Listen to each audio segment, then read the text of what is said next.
TI छाप दिया जाए।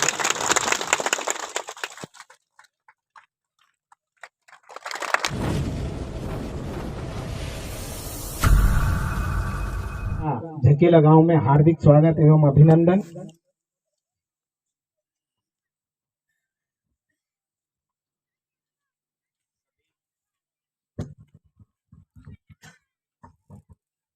सभी सम्माननीय महानुभावों को मेरा नमस्कार, प्रणाम।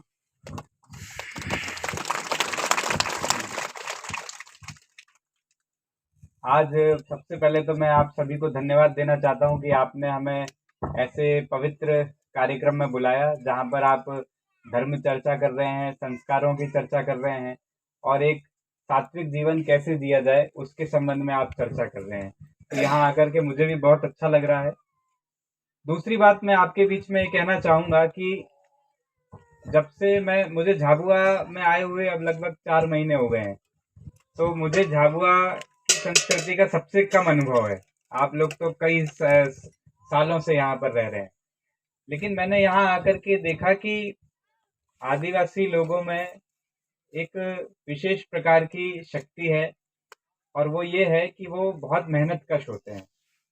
हर काम मेहनत से करते हैं, दूसरे के ऊपर निर्भर नहीं रहते हैं, सब काम स्वयं करना चाहते हैं और यही कारण है कि सालों साल से, सदियों से आदिवासियों की जो परंपरा है वो बची हुई है और वो आगे तक लोगों में पहुंच रही है। तो ये सब आप ही सब लोगों के कारण से संभव हुआ है कि ये सारी जो भी संस्कृतियां हैं आगे तक चली जा रही हैं।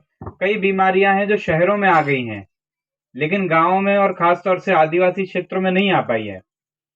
हम कोरोना का समय भी देखें तो कोरोना की महामारी के समय इतनी परेशानियां लोगों को रही, लेकिन यहाँ पर उसका प्रभाव सबसे कम रहा होगा, लेकिन बहुत ज्यादा नहीं रहा, क्योंकि आप लोगों का खान पीन, रहन सहन, काम धाम करने के तरीके इस प्रकार से हैं कि वो शरीर को स्वस्थ रखते हैं। इसमें लेकिन सालों साल में कुछ कुछ कुरीतियां भी आ गई हैं। बहुत सारी चीजें, हमारी संस्कृति तो स्वस्थ और पवित्र है, लेकिन कुछ कुछ कुरीतियां बीच बीच में कहीं कहीं से आ गई हैं, जो कि आप लोग भी अपने अपने गांव में देखते होंगे कि जिसमें से एक कुरीति है अनावश्यक रूप से नशा करने की, शराब पीने की। यहाँ तो मुझे लगता है कि कोई भी नहीं पीता होगा इस सभा में जो है, लेकिन आप लोग देखते जरूर होंगे कि हमारे ही घर के पड़ोसी या हमारे ही घर का रिश्तेदार, काका बाबा में लोग इस प्रकार का नशे का सेवन करते हैं। और सेवन करें वो उनके हाथ में, ठीक है, उसमें किसी को कुछ नहीं कहना है, लेकिन सेवन करने के कारण से कुछ परेशानियां उत्पन्न हो जाती हैं, लड़ाई झगड़े बढ़ जाते हैं, वाद विवाद बढ़ जाते हैं। उसको ये पता नहीं रहता कि वो किसको गाली दे रहा है, किससे तमीज से बात कर रहा है, किससे नहीं कर रहा है। मेरा आप सबसे ये निवेदन है कि जब आप अपने गांव में जाएं तो सभी लोगों को कोशिश करें कि बताएं कि कैसे नशे का सेवन हमारे स्वास्थ्य के लिए भी खराब है, परिवार के लिए भी खराब है और पूरे समाज के लिए भी खराब है। दूसरी एक ऐसी चीज है जो हमारे गांव में कहीं कहीं मुझे आप ही लोगों से पता चला कि व्याप्त हुई है, वो है कि दहेज की एक प्रथा है। वो और भी जगह देश में देखी जाती रही है कि लड़की वाले लड़के वालों को पैसा देते हैं शादी के समय, लेकिन यहाँ पर उल्टा है। यहाँ पे लड़के वाले लड़की वालों को देते हैं। ऐसा होता है कि नहीं होता है? आप बताएं। मैं कहीं गलत बोल रहा हूं तो आप मुझे बता देना पहले से ही, तो उसको सुधार लेंगे। तो कोई किसी को भी दे वो तो गलत है, वैसा तो होना नहीं चाहिए। यहाँ पर हमारी माताएं बहनें बैठी हैं, वो जानती हैं इस बात को कि शादी या दो परिवारों का जुड़ना ये तो पवित्र संबंध है, उसमें पैसे का लेन देन या उसको व्यापार की तरह देखना ये कहाँ से आ गया।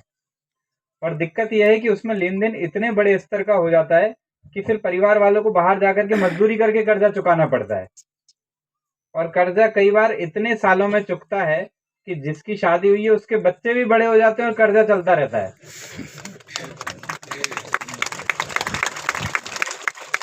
कभी कभी ये भी होता है कि ससुराल वाले फिर लड़की से काम करवाते हैं कि भाई तू काम करेगी, मजदूरी करेगी तो पैसा आएगा तो तेरे घर पर चुकाएंगे। तो इस प्रकार भी कई कई जगह पर होता है, सब जगह होता है ऐसा नहीं है। अपने ही समाज में कई लोग ऐसे भी हैं जिन्होंने इस चीज को छोड़ करके इसके विरुद्ध भी मुहिम चलाई है और लोग धीरे धीरे समझदार हो रहे हैं और इस चीज को छोड़ रहे हैं। अब आप ही के समाज की ये बात मैं बता रहा हूँ। तो मेरा आपसे पुनः इस विषय में भी निवेदन है कि आप सब लोग जब गांव जाएं तो लोगों को बताएं कि हर चीज को पैसे से हम ना तौलें। ये एक पवित्र संबंध है, शादी का संबंध है, दो लोगों का संबंध है, दो परिवारों का संबंध है, तो उसको हम उसी प्रकार से देखें और इसको पैसे में हम तोलना, इससे इससे हमें क्या परेशानी है। मैं क्यों ये बात आपसे कह रहा हूं, मैं इसलिए आपसे कह रहा हूं क्योंकि फिर इसके बाद में कई शिकायतें ऐसी होती है जो फिर थाने पर आती हैं कि साहब पैसा नहीं दिया, हमारी लड़की लेकर के चले गए, वो उधर हो गया, ये इधर हो गया, ऐसी बहुत परेशानियां होती है फिर थाने पे आती हैं।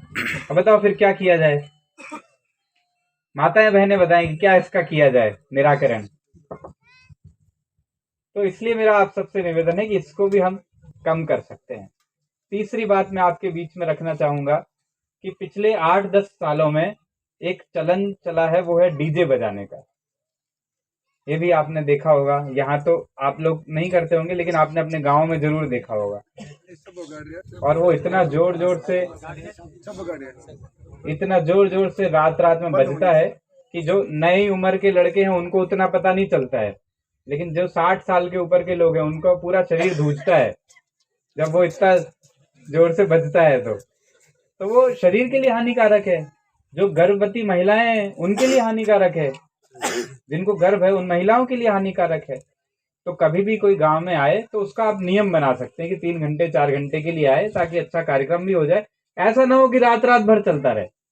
एक तो ये हानि मैंने बताई, दूसरी हानि ये है कि पैसा भी बहुत लगता है उसमें, 50-50 हजार, 60-60 हजार। तीसरी हानि भी बताता हूँ, जब जोर जोर से बजता है रात में तो उस समय गांव में कहीं पे चोरी हो जाए, कुछ उठापटक हो जाए तो पता भी नहीं चलता,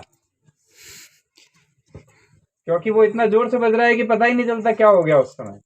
तो इस प्रकार से बहुत सारी चीजें हैं, इन सबको यदि हम ध्यान में रखें तो हम मिल बैठ करके हम मतलब आप लोग मिल बैठ करके निर्णय ले सकते हैं अपने गांव के बारे में, अपने फलियों के बारे में, कि किस तरह से हमें इस चीज को देखना है। चौथी और आखिरी बात मैं आप सबके बीच में रखना चाहूंगा, वो आप महिलाओं से ज्यादा संबंधित है। वो ये है कि आप मुझे बताइए कि आप घर पे कोई बात कहते हैं तो आपकी बात मानी जाती है कि नहीं मानी जाती है? हाँ,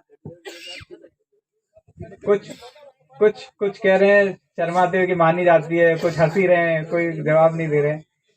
लेकिन मैं आप सबसे कहना चाहूंगा कि हमेशा से अपने देश में तो यही रीति रही है कि सभी लोग, माताएं बहनें हों या पुरुष हों, सभी बराबर हैं, और जो भी सही बात कहता है, घर परिवार में हो या आगे की हो, उसके निर्णय को माना जाता है। तो हमें इस बात का विशेष ध्यान देना है कि आज के समय में महिलाओं की विशेष कद्र है, पहले भी होती थी, क्योंकि हमारे देश में माना ही जाता है कि जहां नारियों की पूजा होती है वहीं पर स्वर्ग का निवास होता है। तो इसलिए मैं चाहता हूं कि हमारी माताएं बहनें, या खास तौर से जो बच्चियां हैं पीछे घूम रही हैं, मस्ती कर रही हैं, ये सब पढ़ाई करें। आप इनको स्कूल में भेजें, इनको अच्छे से पढ़ाई करवाएं, इनको अच्छी बातें शिक्षा दें, सिर्फ घर पर ही ना रखें। तो यदि ये पढ़ाई करेंगी तो आने वाले समय में हम सबका भला करेंगी, हमारे पूरे अंचल का, आदिवासी अंचल का भला करेंगी। तो मेरी आपसे यही रिक्वेस्ट है, निवेदन है कि कोई भी हो, लड़का हो या लड़की हो, उसमें आप भेद किए बिना, वैसे भी यहाँ पर बहुत कम होता है, हमारे विधायक जी बहुत डिटेल में बता पाएंगे कि सबसे कम भेद यही होता है, लेकिन फिर भी मैं आपसे कहना चाहूंगा कि भेद किए बिना आप सबको पढ़ने के लिए भेजें, लड़कों को भी पढ़ने भेजें, लड़कियों को भी पढ़ने भेजें। आने वाले समय में, भविष्य में वो जरूर अच्छा काम करेंगे, अच्छी जगह उनकी नौकरी लगेगी, बहुत आगे बढ़ेंगे और आपके घर परिवार को और पूरे समाज को गौरवान्वित करेंगे। आप सबने मुझे यहाँ बुलाया, बोलने का मौका दिया, उसके लिए बहुत बहुत धन्यवाद। जय हिंद। बहुत बहुत धन्यवाद।